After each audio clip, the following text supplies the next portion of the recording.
여야 지도부가 오늘 오후에 만나서 내년 총선에 적용할 이 선거구 획정안을 논의했지만 30분 만에 협상은 결렬됐습니다.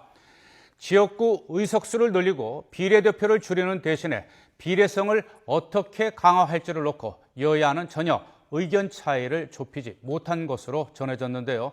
국회 취재기자 연결해서 알아보겠습니다. 이만수 기자. 네, 국회입니다. 네, 여야 대표와 원내대표가 만나서 이 선거구 획정을 논의했지만 30분 만에 결렬이 됐다고요? 네, 그렇습니다. 오늘 오후 2시에 새누리당 김무성 대표와 원유철 원내대표, 그리고 새정치연합 문재인 대표와 이종걸 원내대표가 국회에서 만났습니다. 20대 총선이 불과 넉 달 앞으로 다가온 만큼 내년 선거에 적용할 선거구 획정안을 논의하자는 것이었습니다. 하지만 김무성 문재인 대표가 얼굴을 마주한 지 불과 30분 만에 협상은 결렬됐습니다.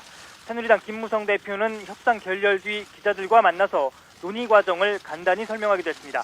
새정치연합이 이병석 정개특위 위원장이 제안한 연동형 비례대표제 수용을 강하게 요구했지만 여당으로서는 절대 받아들일 수 없는 안이었다고 강조했습니다.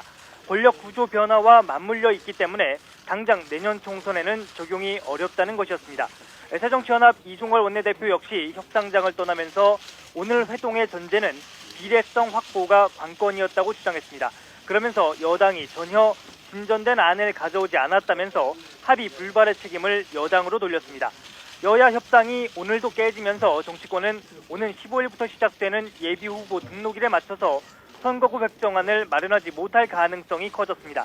이렇게 되면 정치 신인들만 불리해지고 최악의 경우 내년까지 넘어가면 현재의 선거구가 모두 무효가 돼 큰 혼란이 발생하는 것 아니냐는 우려가 높아지고 있습니다.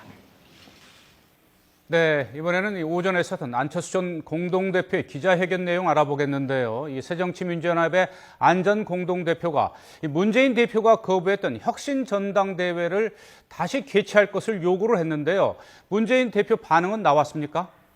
네, 당초 문재인 대표는 오늘 오전 안철수 전 공동대표의 기자회견과 관련해 오늘 오후 여야 지도부 회동을 마친 뒤 입장을 내놓을 것으로 알려졌습니다.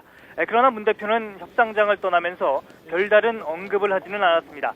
다만 자신은 오늘 입장을 내겠다고 한 적이 없다고만 짧게 밝혔습니다.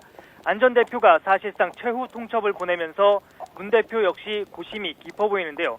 안 전 대표는 오늘 기자회견에서 자신이 주장하고 문 대표에게 거부당한 혁신 전당대회 개최를 다시 한번 촉구하면서 사실상 문 대표를 향해 최후 통첩을 보냈습니다. 지금 이대로 총선과 대선에 나선다면 정권 교체는 어려워지고 한국의 민주주의는 암흑의 길로 빠져들고 말 것이라고 강조했습니다. 그러면서 문재인 대표를 향해 지난 3일 혁신 전당대회를 거부한 결정을 재고해달라고 촉구했습니다.